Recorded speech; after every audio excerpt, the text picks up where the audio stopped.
Hello बच्चों, कैसे हैं आप लोग। आई होप आप सभी बहुत ही अच्छे होंगे। और जैसे कि आपने प्रीवियस वीडियो देखा होगा मेरा, तो हमने क्या स्टार्ट किया था 30 क्वेश्चंस, बहुत ही इंपॉर्टेंट क्वेश्चंस जो कि ग्रामर क्वेश्चंस हैं। सारा लगभग ग्रामर के जितने भी वहाँ पे हमारे चैप्टर्स आ रहे हैं, टॉपिक्स आ रहे हैं, वो सभी को हम यहाँ 30 क्वेश्चंस में कवर करने वाले हैं। और इसमें से ऑलरेडी मैंने 15 क्वेश्चन करा दिए हैं। जो मेरी प्रीवियस वीडियो है उसे आप देख लें। अगर नहीं देखे हैं तो लिंक नीचे डिस्क्रिप्शन बॉक्स मिल जाएगा, वहाँ से आप उसे एक बार देख सकते हैं। उसके बाद ये वो वीडियो देखिए। तो आइए स्टार्ट करते हैं अपना ये वीडियो और स्टार्ट करते हैं क्वेश्चन 16 से। सो मैं पूजा ठाकुर स्वागत करती हूँ आप सभी का आपके अपने चैनल टारगेट गुरुकुल में। क्वेश्चन है, each of the boys dash a prize. So each, हर एक बॉय जो है, बॉयज़ मतलब एक ग्रुप है जिसमें कि कई सारे बॉयज़ हैं, ठीक है। तो यहाँ बोला जा रहा है हर एक बॉयज़ मतलब हर एक लड़का, ठीक है। यहाँ हर एक लड़का प्राइज़ लेने के लिए क्या करता है, डिज़र्व करता है, ठीक है। प्राइज़ डिज़र्व करता है मतलब हर एक लड़के को प्राइज़ मिलनी चाहिए, ठीक है। तो यहाँ पे हमें ये देखना है कि भाई डिज़र्व आएगा, डिज़र्व्स आएगा, इज़ डिज़र्विंग आएगा या आर डिज़र्विंग आएगा। तो जैसे कि हमें पता है कि ईच जो है वो क्या है, ईच एक सिंगुलर प्रोनाउन है, सिंगुलर वर्ड है, ठीक है। ईच सिंगुलर है, ये एक डिस्ट्रीब्यूटिव प्रोनाउन है, टाइप ऑफ प्रोनाउन में ये डिस्ट्रीब्यूटिव प्रोनाउन है। एंड सेकेंड थिंग, इसके साथ जो आप वर्ब यूज़ करते हो, इसके साथ जो वर्ब यूज़ करते हैं वो भी आपका फर्स्ट फॉर्म होता है, या फिर आप कह दीजिए कि सिंगुलर होता है। क्या होता है, इसके साथ जो वर्ब यूज़ होता है वो सिंगुलर होता है, फर्स्ट फॉर्म नहीं, सिंगुलर होता है, ठीक है। सो यहाँ each of the boys dash a price. तो यहाँ ईच ऑफ द बॉयज़, हम ये नहीं देखेंगे कि यहाँ बॉयज़ में एस लगा है तो ये प्लूरल हो गया हमारा, नहीं। हम यहाँ देखेंगे कि हर एक बॉय की बात हो रही है। तो ईच अगर यहाँ पे है तो ईच के साथ हम क्या लगाते हैं, ईच के साथ हम सिंगुलर लगाते हैं। अब इसमें से देखिए वर्ड सिंगुलर कौन सा है। सिंगुलर में हम एस या ई एस यूज़ करते हैं वर्ब के साथ। तो यहाँ एस या ई एस नहीं लगा है, ये कट हो जाएगा। डिज़र्व्स में एस या ई एस लगा है ना, एस लगा हुआ है ना, तो ये हमारा क्या है, ये हमारा सिंगुलर फॉर्म है, ये करेक्ट है। इज़ डिज़र्विंग नहीं होगा, आईएनजी नहीं होगा यहाँ पे, ठीक है। आर डिज़र्विंग भी नहीं होगा, यहाँ आईएनजी का यूज़ नहीं होगा। यहाँ पे सिर्फ हमारा क्या लगेगा, सिंगुलर वर्ब लगेगा। तो यहाँ पे आंसर आएगा डिज़र्व्स, ठीक है। Each of the boys deserves a price, ये करेक्ट आंसर इसका ये, ठीक है। सिंपल फर्स्ट रूल हमारा ये डिज़र्व्स है। क्लियर है कि अगर ईच सिंगुलर है तो हमें जो यहाँ पे वर्ब रखना है वो भी सिंगुलर रखना है। तो वो सिंगुलर वर्ब कौन सा होता है, डिज़र्व में एस लगेगा तो वो सिंगुलर बन जाता है, ठीक है। तो ये हमारा फर्स्ट 16th क्वेश्चन हो गया। नेक्स्ट देख लेते हैं। A pair of scissors dash necessary for craft work. A pair of scissors, कितने सीजर्स है, अ है। देखिए सीजर जो होता है वो कुछ ऐसा होता है ना, तो ये जो सीज़र है इसमें ये दोनों साइड के जो ब्लेड होते हैं वो मिलके कैंची का काम करते हैं या फिर किसी काम में आते हैं, यूज़ होते हैं, ठीक है। इसीलिए हम ये दो इसमें ब्लेड होते हैं ना, सीज़र्स, तो इसीलिए हम उसको क्या कहते हैं, सीज़र्स कहते हैं, ठीक है। और कितने सीज़र्स, ऐसे इसी तरीके का मान लो एक और सीज़र है तो यहाँ पे कितने हो गए, 2 पेयर्स ऑफ सीज़र्स। और अगर एक है तो अ पेयर ऑफ सीज़र्स, ठीक है। तो अगर एक है, अगर अ लिखा हुआ है तो ये हमारा सिंगुलर होगा, ठीक है। अगर यही 2 के लिए लिखा होता तो 2 पेयर ऑफ सीज़र्स होता तो वो हमारा प्लूरल हो जाता। समझ में आ रहा है। सीज़र से जो वर्ड है ये सिंगुलर है, ठीक है। ये जो सीजर्स वर्ड है ये हमारा सिंगुलर है क्योंकि हम इसी एक कैंची की बारे में बात कर रहे हैं और इसमें ये 2 ब्लेड होते हैं, इस वजह से इसे सीजर्स कहा जाता है। अब यहाँ ये पेयर लिखा है तो कितना पेयर लिखा है, अ पेयर लिखा है, मतलब सिर्फ एक ही सीजर की बात हो रही है। अगर 2 होते तो 2 पेयर्स लिखे होते, तो 2 लिखे होते तो वो हमारा प्लूरल हो जाता। अ लिखा है तो हमारा क्या है, सिंगुलर है। तो अब यहाँ देखिए कि हमारा जो नाउन है यहाँ पे सिंगुलर है तो उसके साथ जो वर्ब जाएगा वो क्या जाएगा, वो भी सिंगुलर ही जाना चाहिए। तो यहाँ क्या आना चाहिए, a pair of scissors dash necessary for craft work was or is word. तो देखिए पहली बात कि आर और वर्ड सबसे पहले कट जाएगा क्योंकि ये दोनों प्लूरल के लिए यूज़ होते हैं ना। तो इसके बाद यहाँ पे क्या आएगा, एक सिंपल सेंटेंस है, कोई भी इसमें पास्ट टेंस की बात नहीं हो रही है, ठीक है। हमें कहीं से भी नहीं ऐसा लग रहा है तो हम वॉज का यूज़ ना करके हम यहाँ पे इज़ का यूज़ करेंगे। क्लियर है, येस, आई होप क्लियर हो गया होगा। नेक्स्ट देख लेते हैं क्या है। Listening to the story I was moved dash tears. देखिए ये एक तरह से एक फ्रेज़ है, मूव्ड के साथ क्या लगाएंगे और आगे टीयर्स वगैरह होता है। तो इसमें क्या है, इसमें हमारा जो आंसर होता है वो क्या है, इसमें हमारा आंसर जाएगा टू, मूव्ड टू। क्योंकि ये मूव्ड जो है ना, एक तरह से क्या दिखा रहा है आपको, ये एक वर्ड ऑफ मोशन है, ठीक है, एक आपको वर्ड ऑफ मोशन है, ये दिखा रहा है कि क्या हो रहा है, ठीक है, एक एक्शन होता हुआ दिखा रहा है कि वो रोने लगी, ठीक है, ये स्टोरी सुन के वो रोने लगी, मूव्ड टू टीयर्स, ठीक। तो यहाँ एक एक्शन दिखा रहा है, तो मूव्ड मतलब जब भी कभी डायरेक्शन की बात हो रही है कि क्या होने लगा, क्या डायरेक्शन दिखा रहा है कि टीयर्स की तरफ गई, मतलब रोने लगी, तो हमेशा वहाँ पे उसके साथ क्या लगता है, टू का यूज़ होता है। क्लियर है? नेक्स्ट करते हैं। They don't go to office dash holidays. देखिए याद कर लो कि हॉलीडेज़ के साथ भाई हम क्या लगाते हैं, हॉलीडेज़ के साथ हम क्या लगाते हैं, कोई आइडिया आप लोगों को? यस, हम ऑन का यूज़ करते हैं, ठीक है। They don't go to office on holidays, ठीक है, हॉलीडेज़ के साथ ऑन लगता है। उसी तरह अगर बात करें तो एट हमारा जो है, हम जब टाइम बताते हैं एट 6 PM, एट 4 AM, तो इस तरीके से हमारा एट का यूज़ होता है टाइम के साथ।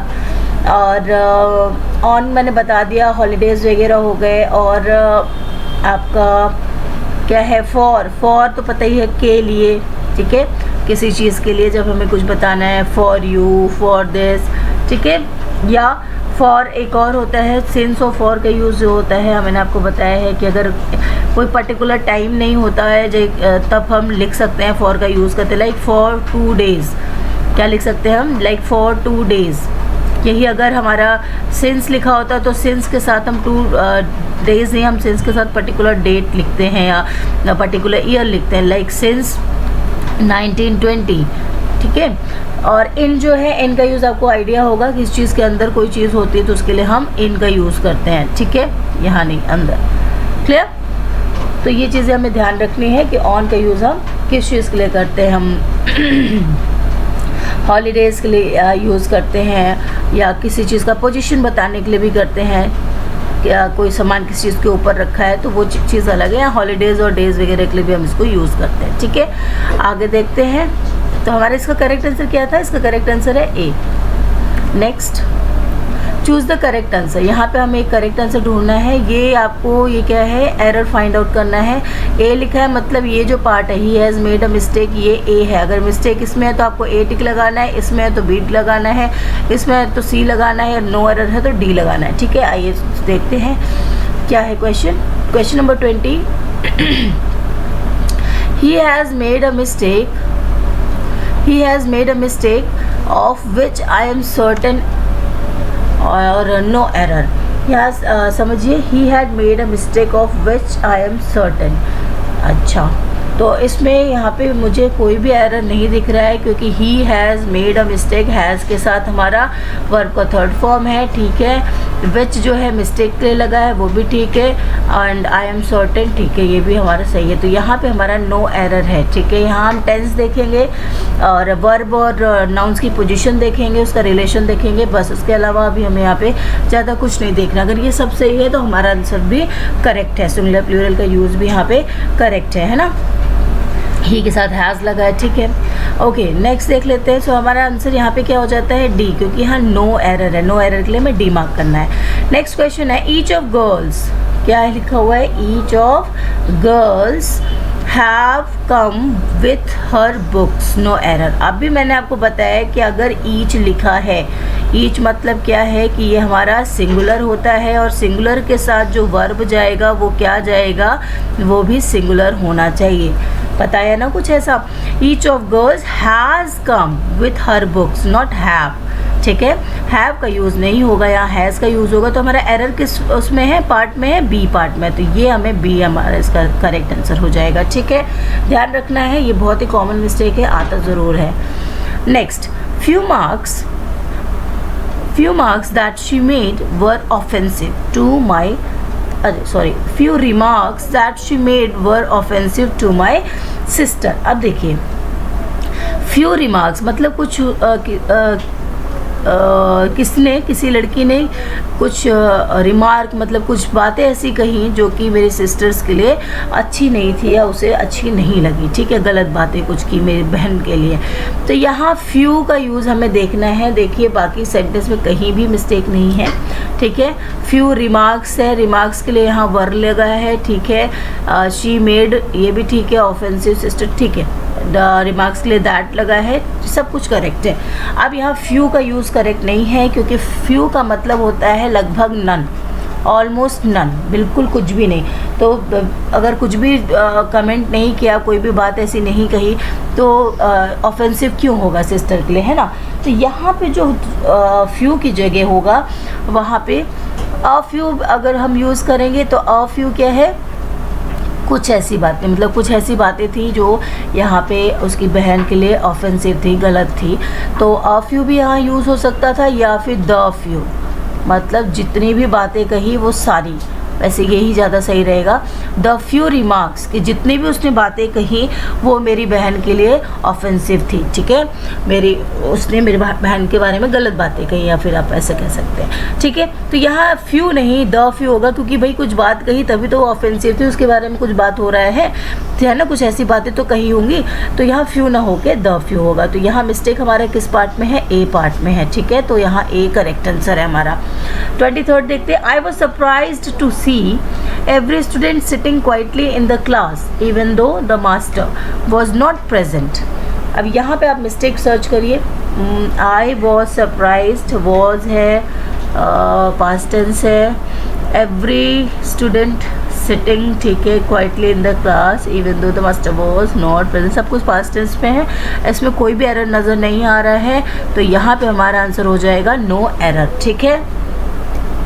नेक्स्ट देखते हैं। Computers give us the easier access to information, no error. Computers give us the easier access to information. यहाँ पे देखिए कुछ आपको मिस्टेक समझ में आ रही है। देखिए कंप्यूटर या कंप्यूटर्स दोनों ही ठीक, कोई दिक्कत नहीं है।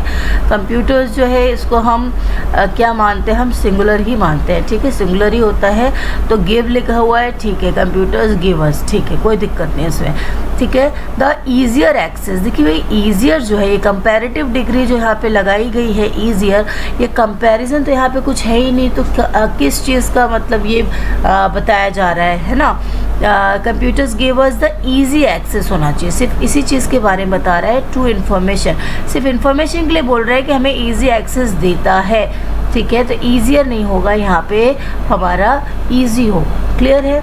यहाँ कोई कंपैरिजन नहीं दिखा रहा है, इसके बारे में कुछ बता रहा है। तो computers give us the easy access to information, ठीक है। तो यहाँ हमारा मिस्टेक जो है वो किस में है, बी पार्ट में है। Each child was given a orange beautiful balloon, each child was given a orange beautiful balloon. अब आप बताइए ईच चाइल्ड, अब यहाँ अगर ध्यान दो तो ईच मैंने बोला था, ईच के साथ क्या लगता है, ईच के साथ हमारा सिंगुलर लगता है, ठीक है, ये भी सही है। वॉज लग गया, ये भी सिंगुलर है हमारा, ये करेक्ट है, ठीक है। Given a orange beautiful balloon. तो देखिए यहाँ पे पहले एक रूल होता है, वो मैं आपको बता दूँ, होता है ऑर्डर ऑफ एडजेक्टिव। क्या होता है, ऑर्डर ऑफ एडजेक्टिव। एडजेक्टिव का एक ऑर्डर है, ऐसा नहीं कि हम कुछ भी किसी की खासियत कैसे भी बताने लग जाएंगे, ऐसा नहीं। सबसे पहले जैसे ऑर्डर में देखिए हम ओपिनियन बताते हैं, ठीक है, अपने जो भी हमारे विचार होते हैं, सोचते हैं हम उसके बारे में, वो बताते हैं। देन साइज़ बताते हैं, देन एज बताते हैं। अगर एज बतानी तो हम साइज़ के बाद एज बताएंगे, ठीक है। अगर शेप भी बताना है तो हम एज के बाद शेप बताएंगे। अगर हमें कलर बताना है तो भाई हम शेप के बाद कलर बताएंगे। समझ में आ रहा है। तो यहाँ पे पॉइंटर, ओके, कलर बताएंगे। नेक्स्ट है हमारा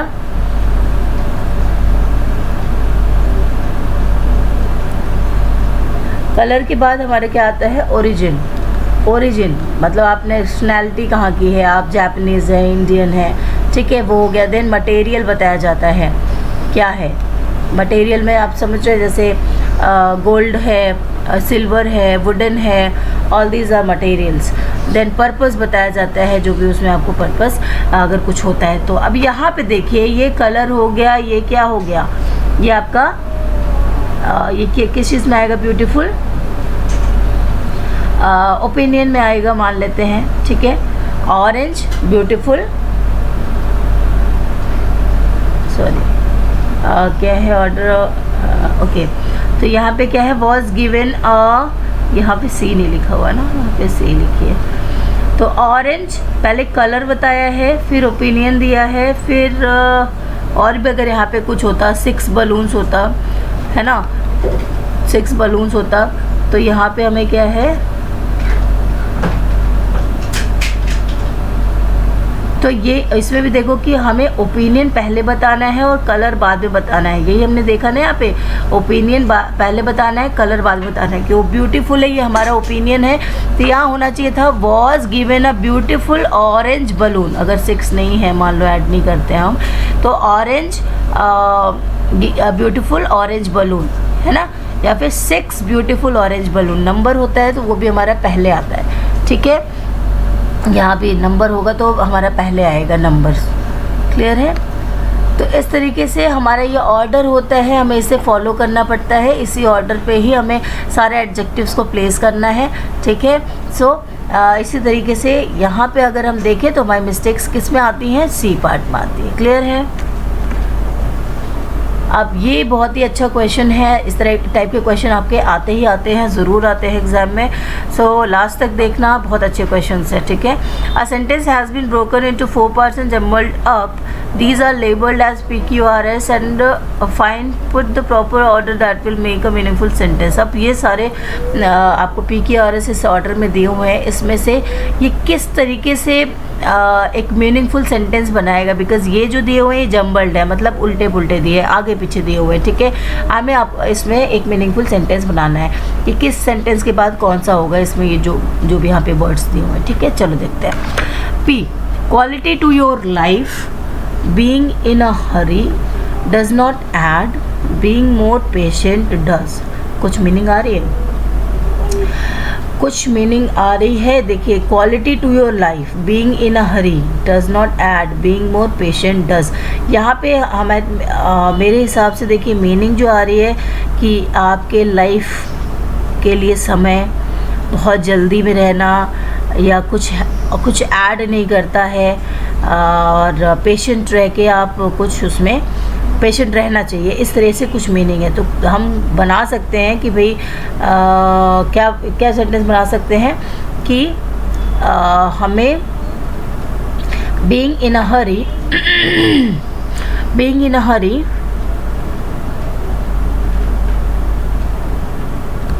अब यहाँ देखो, सबसे पहले हमें ये समझना होगा कि हमारा जो सेंटेंस है वो किससे स्टार्ट हो सकता है। क्वालिटी टू योर लाइफ से हमारा सेंटेंस स्टार्ट होना कुछ ठीक नहीं लग रहा है कि हमारी लाइफ के लिए क्वालिटी या ऐसा कुछ नहीं अच्छा मीनिंग आ रहा है। नेक्स्ट देखते हैं, बीइंग इन अ हरी, कि बीइंग इन अ हरी का मतलब यहाँ क्या है कि जल्दबाजी में रहना है ना, हमेशा जल्दबाजी में रहना। तो इस तरीके सेंटेंस को स्टार्ट हो सकता है। डज नॉट ऐड, ये कहीं बीच का सेंटेंस लग रहा है। Being more patient does, being more patient अगर होता तो ये स्टार्टिंग का सेंटेंस हो सकता है, लेकिन डज लिखा हुआ है तो यहाँ डज का मतलब है कि ज़्यादा पेशेंट होने से हो सकता है, इस तरीके से, ठीक है। ज़्यादा सहनशील होने से हो सकता है या पेशेंस रखने से हो सकता है, ठीक है। तो यहाँ पे हमारा बीइंग इन अ हरी जो है फर्स्ट सेंटेंस हो सकता है। तो यहाँ पे 2 दिख रहे हैं ऐसे, ठीक है। QRPSR और QRPS देखते हैं अब।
dark.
चार 21.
बाबूसी में जाओ पूजा कर लो तुम, नहीं तो फिर अलग से पूजा करने में।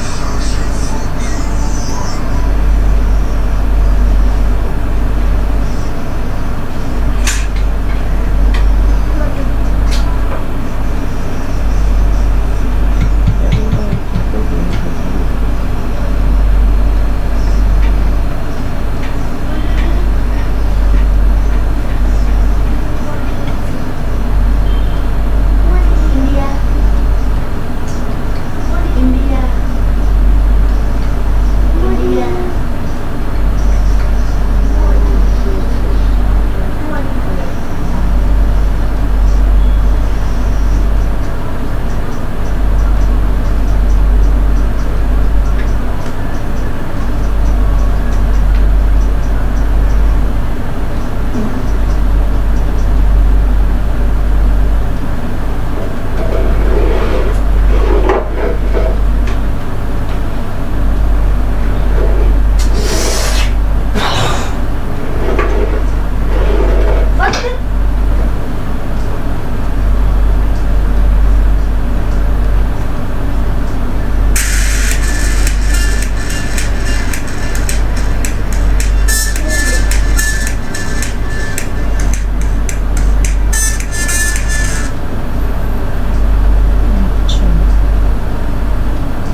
तुम्हारे पास ये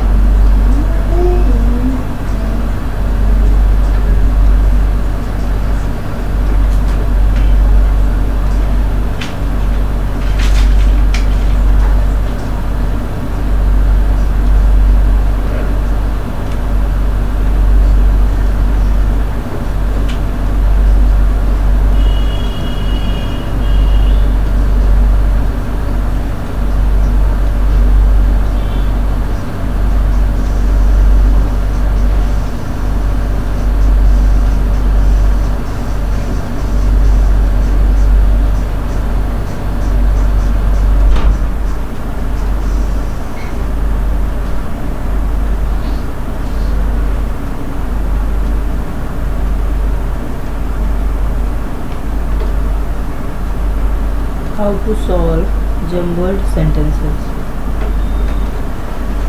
Here's a summary from Bedminster. Tips to solve jumbled sentence questions. 1. Step 1. Identify the sentence construction. 2. Step 2. Read all the options thoroughly. 3. Step 3. Look for the opening sentence. 4. Step 4. Connect the sentences and find a link. 5. Step 5. Concentrate on the pronouns. And 6. Step 6. Look for the concluding sentence.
तो हमें यहाँ पे अपना वो मिल गया है, opening sentence जो है वो मिल गया है कि हमें सेंटेंस कहाँ से स्टार्ट हुआ है। तो बीइंग इन अ हरी से यहाँ पे सेंटेंस स्टार्ट हुआ है। और उसके बाद क्या होगा, being in a hurry, quality to your life, नहीं, डज़ नॉट ऐड, ये हो सकता है ना। Being in a hurry does not add, quality to your life नहीं, डज़ नॉट ऐड, कि जल्दी में रहने से कुछ भी हम आपकी लाइफ में ऐड नहीं होता है ना। Does not add quality to your life, ये करेक्ट जा रहा है। Being more patient does. तो हमारा जो करेक्ट आंसर यहाँ पे आ रहा है वो क्या आ रहा है, QRPS, ठीक है। ये हमारा इसका आंसर C हो रहा है। तो यहाँ देखिए बेसिकली क्या हमें करना है कि सबसे पहले हमें सेंटेंस जो है इसका कंस्ट्रक्शन क्या है वो समझना है कि किस तरीके से सेंटेंस बना है, ठीक है। सो कंस्ट्रक्शन उसका समझना चाहिए। उसके बाद जो सारे ऑप्शंस हैं उसको बहुत अच्छे से पढ़ना चाहिए, ठीक है, थॉरोली रीड करना चाहिए। हमें कोशिश करनी चाहिए कि हमें ओपनिंग सेंटेंस मिल जाए, ठीक है। ओपनिंग सेंटेंस ढूंढने की कोशिश करनी चाहिए। उसमें अगर प्रोनाउंस दिए हुए हैं तो प्रोनाउंस को भी ध्यान रखना है कि किस ऑर्डर में चल रहा है या किसके बाद क्या हो सकता है, ठीक है। कॉन्सेंट्रेट करना चाहिए प्रोनाउंस पे। और सबसे लास्ट में देखना चाहिए कि हमारा कंक्लूडिंग सेंटेंस कौन सा हो सकता है, कि सेंटेंस को क्लोज करने के लिए हम कौन से सेंटेंस का यूज़ कर सकते हैं, ठीक है। तो ये चीज़ें हमें ध्यान में रखनी है। इसको जितना आप बार बार रीड करेंगे आपको धीरे धीरे मतलब खुद ही समझ में आएगा कि किस लाइन के बाद में क्या होना चाहिए, ठीक है। और ऑप्शन से भी काफ़ी कुछ चीज़ें क्लियर होती है। जितने ऑप्शन दिए आप उस सीरीज़ में एक बार पढ़ के देख लें, है ना। ये ट्रिक है कि भाई अगर आपको नहीं समझ में आ रहा तो आप ऑप्शंस रीड करिए। SRQP देखिए कुछ मतलब आ रहा है। Being more patient does does not, अब डज के बाद वापस डज नॉट तो नहीं आ जाता है ना, तो ये तो एकदम रॉन्ग हो जाएगा। तो इस तरीके से हम सेंटेंस को जो ऑप्शंस दिए उसको पढ़ के भी एक बार क्लियर मीनिंग देख सकते हैं कि किसकी आ रही है, और एक बार खुद से भी दिमाग लगा के इस तरीके से इन स्टेप से हम उसे फॉलो करके सॉल्व कर सकते हैं। ठीक है, नेक्स्ट देखते हैं। पी, स्टार्विंग ऑफ इलेक्ट्रिसिटी, मतलब इलेक्ट्रिसिटी की कमी। ठीक है। हैव 24 आवर्स पावर सप्लाई, मतलब अब यहाँ 24 आवर्स पावर की सप्लाई मिल रही है, दोनों अपोजिट चीज़ें हो गई। While some parts of the country, some parts कुछ कंट्रीज़ में, और मेनी अदर पार्ट्स और कुछ दूसरे पार्ट्स में, मतलब यहाँ दो पार्ट की बात हो रही है और लग रहा है कि एक पार्ट में 24 आवर्स सप्लाई हो, दूसरे पार्ट में स्टार्विंग है इलेक्ट्रिसिटी की, मतलब कमी है। तो यहाँ तो सेंटेंस सीधा सीधा बन जाएगा। हम कैसे स्टार्ट कर सकते हैं, आपको क्या लग रहा है, किससे स्टार्ट करते हैं, देखते हैं। आर से स्टार्ट करते हैं। While some parts of the country have 24 hours power supply, many other parts are starving of electricity. हाँ, ये सेंटेंस हमारा सही बन रहा है ना। एक बार इसको भी पढ़ के आप देख लेंगे। उसके अलावा मैंने जैसे बताया है, तो ये आपका यहाँ पे तो बहुत ही ईजी जा रहा था, क्योंकि दो अलग अलग चीज़ें हैं और दो अलग अलग तरीके से बताई हैं, तो ईजिली हमें यहाँ पे ये मिल गया है। ठीक है, उसके अलावा देखो क्या ये सेट हो रहा है। B, QRPS, have 24 hour power supply while some parts of the country starving of electricity, many other parts are. ऐसा तो नहीं होता ना, हम आर पे तो कोई सेंटेंस ख़त्म नहीं करते। हमारा जो कंक्लूजन या फिर जो क्लोजिंग सेंटेंस है वो ऐसे आर पे तो छूट नहीं सकता है ना सिर्फ। ठीक है, तो इस तरीके से हम इन सबको भी देख सकते हैं, राइट। सो यहाँ करेक्ट आंसर हमारा क्या है, RQSP। नेक्स्ट है, to go through different phases while the moon has taught me every time you go down keep rising the sun has taught me। ठीक है, यहाँ पे मून ने कुछ पढ़ाया है, समझाया है, बताया है, और कुछ सन ने बताया है। तो यहाँ मून और सन क्या बता सकते हैं, पहले देखते हैं। while the moon has taught me,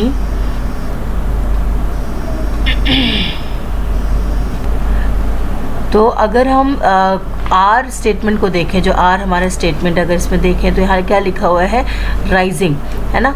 rising लिखा हुआ है, तो राइजिंग किसका काम हो सकता है, कौन डाउन जाता है और फिर राइज होता है, तो उगने और डूबने का काम सन करता है ना। तो ये इससे सेंटेंस वो होता है, कनेक्ट हो रहा है। The sun has taught me every time you go down keep rising, है ना। यहाँ पे एस के बाद आर किस में है, एस के बाद देखो आर इसमें है। While the moon has taught me to go through different phases, है ना, और ये भी यहाँ पे करेक्ट जा रहा है। तो इसका करेक्ट आंसर हमारा क्या होगा, बी होगा। ठीक है, while the moon has taught me to go through different phases, the sun has taught me every time you go down keep rising. तो इसका करेक्ट आंसर हमारा 28 बी है, सॉरी। ठीक है, 29 क्वेश्चन है, two places where anger, frustration, patience and understanding will take you, confusion and anxiety can never reach। अब यहाँ 29th में अगर आप ध्यान से देखो तो यहाँ पे कई चीज़ों के बारे में बात की गई है, anger, frustration, patience and understanding. To places where anger, frustration, patience and understanding, to places where anger, frustration will take you, confusion and anxiety can never reach. अच्छा, confusion and anxiety can never reach, यहाँ पे बताइए meaning आप समझिए। तो patience and understanding will take you, है ना। Patience और अंडरस्टैंडिंग जो है वो आपको लेके जाती है, कहाँ लेके जाती है, two places where anger, frustration, confusion and anxiety can never reach. ठीक है, पेशेंस और अंडरस्टैंडिंग अगर आप में है तो वो आपको वहाँ लेके जाती है जहाँ पे कभी भी एंगर, फ्रस्ट्रेशन, कन्फ्यूज़न, एग्जाइटी और ये सारी चीज़ें नहीं पहुँच सकती। यही मीनिंग आ रही है। अब आइए ढूंढते हैं हमारा क्या आंसर आएगा। क्यू के बाद आर, क्यू के बाद आर किस में है, ये रहा QR, देन टू प्लेसेस, हाँ ये रहा QRPS आपका क्या है, करेक्ट आंसर यहाँ पे है। क्लियर है, तो ये आपका करेक्ट आंसर है। सो इस तरह से आप ढूंढ सकते हैं। अभी लास्ट क्वेश्चन है आपके लिए, इसे आपको करना है। ठीक है, मैं पढ़ देती हूँ, एक बार समझा देती हूँ आपको। Traffic branch of the city police to provide relief to motorist due to heat wave has decided to switch off traffic signals in the afternoon from 12 noon to 4 PM। यहाँ समझिए कि has decided to switch off, क्या switch off करने के लिए किया गया होगा? Traffic signals in the afternoon from 12 noon to 4 PM, ऐसा कुछ होगा ना कि 12 बजे से लेके 4 बजे तक ये डिसाइड किया है स्विच ऑफ करने का। तो आर के बाद एस आ रहा है। अब इसके अलावा मैं कुछ नहीं बताऊंगी, अब आप देख लो कि कौन सा आंसर आपका होना चाहिए। आर एस ये पहले होना चाहिए या बाद में होना चाहिए? हमारे इन्हीं दोनों ऑप्शन में से कोई ऑप्शन करेक्ट होना चाहिए। अब ये आप बताएंगे, मुझे कमेंट बॉक्स में आंसर करेंगे, ठीक है। और मिलती हूँ मैं आपके साथ एक नए वीडियो में। Thank you so much. Like करना ना भूलें, प्लीज़ लाइक किया करें और कमेंट भी करें, और चैनल को सब्सक्राइब नहीं किया है तो अभी सब्सक्राइब करें, सो दैट कि नोटिफिकेशन आपको टाइमली मिलता रहे और आपका तैयारी, आपकी प्रिपरेशन अच्छे से चलती रहे। So thanks for watching.